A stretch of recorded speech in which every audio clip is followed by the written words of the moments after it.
नमस्कार दोस्तों, स्वागत है आपका एक नई कहानी में। यह कहानी बहुत ही इंटरेस्टिंग होने वाली है, तो इस कहानी को पूरा जरूर सुने। माँ, जरा इस चेक पर हस्ताक्षर कर दीजिए, मुझे पैसों की बहुत ज़रूरत है। मधु की स्कूल की फीस भरनी है। सुरेश ने जल्दीबाजी में कहा तो बिमला जी भी बोली, हाँ कर देती हूँ। पहले मेरा चश्मा तो लेकर आ, पता तो लगे कि कितनी रकम निकाल रहा है। और वह अपना चश्मा ढूंढने लगी। काफी देर बाद भी चश्मा नहीं मिला तो सुरेश फिर से चिल्लाया, मम्मी क्या आपको मेरे ऊपर विश्वास नहीं है? मैं 10,000 निकाल रहा हूँ, जो 1 महीने बाद आपको वापस कर दूंगा। मैं कोई 10 लाख थोड़ी निकाल रहा। इतने में ही बहू राखी भी बोलती है, क्या मम्मी जी आपको अपने बेटे पर ही विश्वास नहीं है? अब बिमला जी खुद शर्मिंदा हो गई और उन्होंने बिना कुछ पढ़े हस्ताक्षर किए। बिना चश्मे के उन्हें कुछ साफ दिखाई नहीं दे रहा था। उन्होंने सुरेश पर विश्वास करके हस्ताक्षर कर ही दिए। सुरेश अपने काम पर चला गया। बिमला जी भी अपने काम में लग गई। जब वह अपने कमरे की सफाई कर रही थी तो देखा कूड़ेदान पूरी तरह से बंद नहीं था। वह उसे बंद कर ही रही थी तो देखा उनका चश्मा उसके अंदर गिरा हुआ था। ओह, यह यहाँ कैसे आया? और यह तो खराब भी नहीं है। उन्होंने अपना चश्मा निकाल कर साफ कर लिया। बात आई और गई हो गई। एक दिन बिमला जी बोली, सुरेश तेरे पापा की पुण्यतिथि आ रही है और मैं 21 ब्राह्मणों को भोजन करवा के दान पुण्य करना चाहती हूँ। चेक मैंने भर दिया है, तू 10,000 निकाल कर ले आना। बिमला जी ने चेक दिया। सुरेश चुपचाप चेक लेकर चला गया। सुरेश ने ऑफिस से आकर खाना खाया और कमरे में आराम करने चला गया। बिमला जी कमरे में जाने लगी तो राखी ने दरवाजा बंद कर लिया। बिमला जी वापस अपने कमरे में चली गई। सुबह उठते उन्होंने सुरेश को कहा कि वह 10,000 दे दे ताकि वह भोजन के लिए राशन और दान दक्षिणा का इंतजाम कर सके। मम्मी, कल तो मुझे समय ही नहीं मिला, मैं लाना भूल गया। आज मैं जरूर ले आऊँगा। सुरेश ने बहाना बनाया और चला गया। 2-4 दिन टालता ही रहा। उसका रवैया देखकर बिमला जी खुद एक दिन घूमने का बहाना करके रिक्शे से बैंक चली गई। उन्होंने जब चेक जमा करवाया तो पता चला कि उनके खाते में 1 रुपया भी नहीं है, पर बैंक के खाते में तो 10 लाख से अधिक रुपए थे। हर महीने ब्याज भी उसमें जुड़ता था। यह सब जानकर उनके होश उड़ गए। थोड़ी देर तो उनके दिमाग सुन्न हो गए। फिर उन्होंने पानी पिया और हिम्मत जुटाई और पूछा कि सारा पैसा कब और किसने निकाला है। बैंक कर्मचारी जान पहचान का था तो उसने बताया कि इस तारीख को सारी रकम निकाली गई है। आपने चेक पर हस्ताक्षर किए थे तो हमने रुपए दे दिए और आपने अपने बेटे सुरेश जी ने अपने खाते में ट्रांसफर करवा लिए। बिमला जी जहर का घूंट पीकर रह गई। आखिर मैंने कब हस्ताक्षर किए? तभी उन्होंने दिमाग पर जोर डाला कि उन्हें बिना चश्मे के अंक साफ नजर नहीं आ रहे थे और उनका चश्मा भी नहीं मिल रहा था। सुरेश और राखी ने धोखे से सारी रकम हथिया ली। इन्हीं पैसों के भरोसे तो वो स्वाभिमान से जी रही थी। उनकी आंखों के आगे अंधेरा छा गया। उन्हें कुछ समझ नहीं आ रहा था। आखिर उसके अपने बेटे बहू इतना बड़ा धोखा कैसे दे सकते हैं? जिस खून पर विश्वास किया उसी ने विश्वास तोड़ दिया। बिमला जी का मन बहुत दुखी हो रहा था। बहुत मुश्किल से खुद को संभाल कर वह घर पहुंची। राखी बच्चों को खाना खिला रही थी। वह राखी से कहती हैं, जब अपने ही बेटे ने छल कर लिया तभी वह देख रही थी कि पिछले 4-5 दिनों से दोनों का व्यवहार बदल गया था।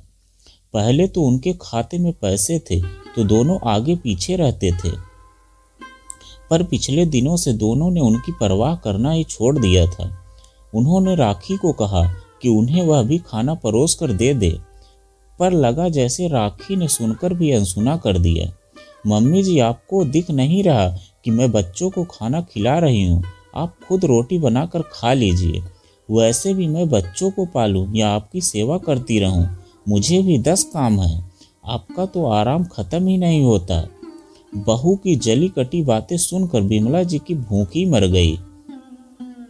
अब वह कुछ बोल भी नहीं सकती थी क्योंकि गेंद बहू के पाले में थी। वैसे भी जिसके पास पैसा होता है तो उसका पैसा बोलता है।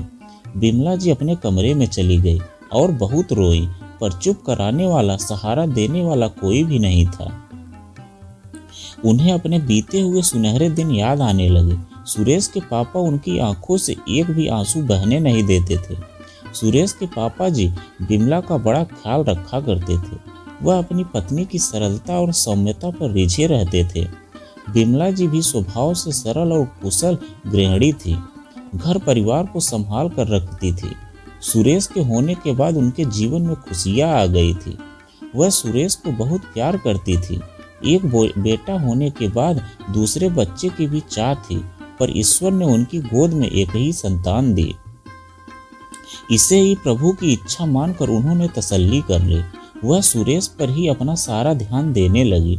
सुरेश के पापा एक निजी कंपनी में मैनेजर थे। घर में सब सुख सुविधाएं थी। सुरेश को भी उन्होंने अच्छे स्कूल और कॉलेज में पढ़ाया था और उसकी नौकरी उन्हीं के शहर में लग गई। बिमला जी खुश थी कि बेटा हमारे साथ में इसी घर में रहेगा, इसे बाहर नौकरी के सिलसिले में जाना नहीं पड़ेगा। अपने बुढ़ापे के प्रति वह चिंता मुक्त हो गई थी। सुरेश अपने काम में मन लगा रहा था।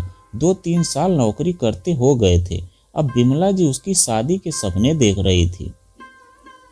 उन्हें कोई लड़की पसंद नहीं आ रही थी। उन्हें तो लग रहा था कि वह अपने बेटे के लिए हीरा ही चुनकर लाएंगी, पर उनकी तलाश अधूरी ही रह गई। सुरेश ने अपने कॉलेज में साथ पढ़ने वाली सहपाठी राखी को पसंद कर लिया। बेटे की खुशी के लिए बिमला जी और उसके पापा दोनों ही तैयार हो गए। बड़ी धूमधाम से शादी हो गई, पर राखी ऊंचे सपने देखने वाली अति महत्वाकांक्षी लड़की थी। उसे घर में हर चीज ऊंची और ब्रांडेड चाहिए थी। अपने सहेलियों के बीच वह अपना रुतबा बनाए रखना चाहती थी। उसकी इच्छाओं और सपनों का कोई पार नहीं था। सुरेश भी उसी को खुश करने में लगा रहता था। बिमला जी और राम लखन जी अपने बेटे में आए हुए बदलाव को देख रहे थे, पर वह कुछ कह नहीं सकते थे। उन्हें लगता था कि दोनों सुखी रहें, घर में क्लेश ना हो। राखी और सुरेश के 2 बच्चे हो गए थे। दोनों को दादा दादी बड़े प्यार से पाल रहे थे। राखी की फरमाइश अभी भी कम नहीं हुई थी। कभी मूवी तो कभी मॉल में शॉपिंग करना उसकी दिनचर्या में शामिल था। उसे सिर्फ अपने घर पर खर्च करना अच्छा लगता था। सास ससुर के खर्च उसे अखरते थे। उसका यही रवैया देखकर राम लखन जी सतर्क हो गए थे। जब उनको रिटायरमेंट का पैसा मिला तो उन्होंने यह पैसा बिमला जी का खाता खुलवाकर उसमें जमा करवा दिया। क्योंकि वह जिस कंपनी में काम करते थे वह निजी कंपनी था, तो उसमें पेंशन भी नहीं मिलने वाली थी। शायद अपने भविष्य का उन्होंने पहले ही सोच रखा था और कुछ दिनों बाद ही अचानक हृदयाघात से उनकी मृत्यु हो गई। बिमला जी यह सदमा सहन नहीं कर पाई। बड़ी मुश्किल से वह सामान्य हुई, पर पति की यादें उनसे भुलाई नहीं जाती थी। सुरेश की नौकरी सही चल रही थी, पर वह किसी न किसी बहाने से बिमला जी से पैसे मांगता रहता था।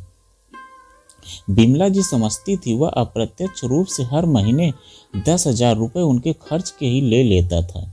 कभी फीस के बहाने तो कभी राशन के बहाने, और दोबारा वापस नहीं करता था। इन सब के पीछे राखी का ही हाथ था, इसलिए वह भी बेटे की मजबूरी समझकर चुप रहती थी। पर आज तो हद हो गई। सुरेश ने सारा ही पैसा धोखे से हथिया लिया। शाम को सुरेश ऑफिस से आया। उसके खाना खाने के बाद बिमला जी ने सुरेश से कहा, सुरेश, मेरे खाते में 10 लाख रुपए चोरी से निकालने की क्या जरूरत थी? तू मुझसे मांग लेता। इस तरह मुझे धोखा देते हुए तुझे शर्म नहीं आई? मेरे बाद तो वह पैसा तेरे ही पास रहता, मैं तो उसे साथ नहीं ले जाती। इस तरह अपनी ही माँ के साथ छल करना अच्छी बात नहीं है। मम्मी अब मुझ पर झूठा इल्जाम लगा रही हो। मैं आपके बैंक से पैसे क्यों लूँगा? सुरेश नजरें चुराते हुए बोला। तू सच्चा होता तो नजरें नहीं चुराता। और हाँ, मैं खुद आज बैंक गई थी। मुझे वहाँ बैठे वर्मा जी ने सब बता दिया है। अब सच्चाई मुझसे छुपी नहीं है। बिमला जी की बात खत्म होने से पहले ही राखी आ गई और चिल्लाकर बोली, आप मेरे पति को इस तरह डांट नहीं सकती हैं। आपने ही तो खुद उस दिन चेक पर हस्ताक्षर किए थे, फिर इन पर इल्जाम क्यों लगा रही हैं? राखी, मैं अपने बेटे से बात कर रहा हूँ। तुम ना ही बोलो तो अच्छा है। मुझे क्या पता था कि मेरा बेटा 10,000 की जगह उसमें 10 लाख की रकम भर कर मुझसे पैसे छीन लेगा। मैंने तो 10,000 के लिए ही हस्ताक्षर किए थे। राखी फिर से बोली, अब पैसे ले लिए तो क्या हो गया, एक खाते से दूसरे खाते में ही तो आए हैं। मेरे पति ने कहीं खर्च तो नहीं कर दिए। अब आपकी उम्र का क्या पता, जाने कब चली जाओगी। जैसे पापा जी अचानक गए थे, आपके नाम का खाता तो खुलवा कर गए थे, अब इन्होंने खुद पैसे ले लिए तो पैसे घर में ही हैं। आपके पास रहे या इनके पास, कम से कम रुपए तो ठिकाने पर रहेंगे। एक ही घर में तो रहेंगे, कोई बड़ा फर्क तो नहीं पड़ गया। सुरेश चुप था, पर राखी लगातार बोलती जा रही थी। राखी, बहुत फर्क पड़ता है। जितना सुहाग जाने पर स्त्री टूट जाती है, उतना ही दूसरों पर निर्भर रहने से टूट जाती है। तुमने मेरा स्वाभिमान मुझसे छीन लिया है। अब मैं पैसे पैसे की मोहताज हो गई हूँ। साथ ही मुझे बार बार तुम लोगों से पैसे मांगने पड़ेंगे, मगर मैं ऐसा होने नहीं दूंगी। तुम्हें मेरे पैसे वापस देने ही होंगे। तो क्या आप हमें कोर्ट कचहरी के चक्कर लगवाएंगी, अपने ही बेटे बहू को जेल भेजोगी। राखी चिल्ला कर बोली, काश मैं ऐसा कर पाती, पर मैं ऐसा नहीं कर पाऊंगी, क्योंकि मैं एक माँ हूँ। बच्चे माँ के साथ बुरा कर सकते हैं, पर एक माँ कभी अपने बच्चों के साथ बुरा नहीं कर सकती है। यह कहकर बिमला जी अपने कमरे में चली गई और उन्होंने कमरे का दरवाज़ा बंद कर लिया। उन्हें कुछ समझ में नहीं आ रहा था कि वह अब क्या करें और क्या नहीं करें। तभी उनके दिमाग में एक विचार आया। उन्होंने अपनी अलमारी खंगाला तो उन्हें घर के पेपर मिल गए और उन्होंने चुपके से घर बेचने और खरीदने वाले दलाल को फोन कर दिया। 7 दिन घर में शांति रही। सुरेश अपनी माँ से नजरें नहीं मिला पा रहा था। एक दिन शाम को घर की घंटी बजती है। सामने दलाल और उसके साथ में एक परिवार था। उन्होंने घर को अच्छे से देख लिया। सुरेश गुस्से से बोला, यह कौन लोग हैं जो घर के अंदर आए हैं। बिमला जी बोली, बेटा यह हमारा घर खरीदने आए हैं, 80 लाख में तो बेच दिया जाएगा। सुरेश ने तेज आवाज में कहा, हम यह घर नहीं बेच रहे हैं, आप लोग बाहर चले जाइए। तभी बिमला जी बोली, तू घर बेचने वाला कौन होता है, यह घर मेरे नाम पर है और मैं यह घर बेचना चाहती हूँ। मुझे रुपयों की सख्त ज़रूरत है। अब तेरे पापा की भी कोई पेंशन नहीं आती है, अब मेरे खाते में भी 1 रुपया नहीं है, तो मुझे अपना इंतजाम करना होगा। तुम अपने परिवार को लेकर किराए के मकान में रहने चले जाओ।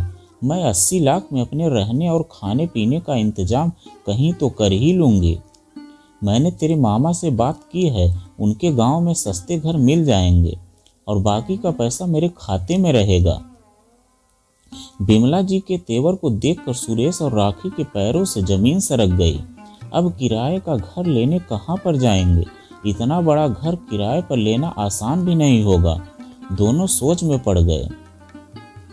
आप कल आइए, बिमला जी ने उन्हें जाने को कहा, पर घर अच्छे से देख कर जाइए, ऊपर नीचे से अंदर बाहर से बहुत बड़ा है। सबके चले जाने के बाद सुरेश और राखी ने बिमला जी से माफ़ी मांगी।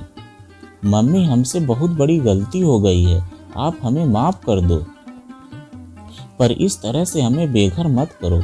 आखिर में बिमला जी का दिमाग काम आया। बिमला जी भी यह नाटक ही कर रही थी। उन्होंने दोनों को माफ़ कर दिया और सुरेश ने पुनः 10 लाख रुपए उनके खाते में जमा करवा दिए।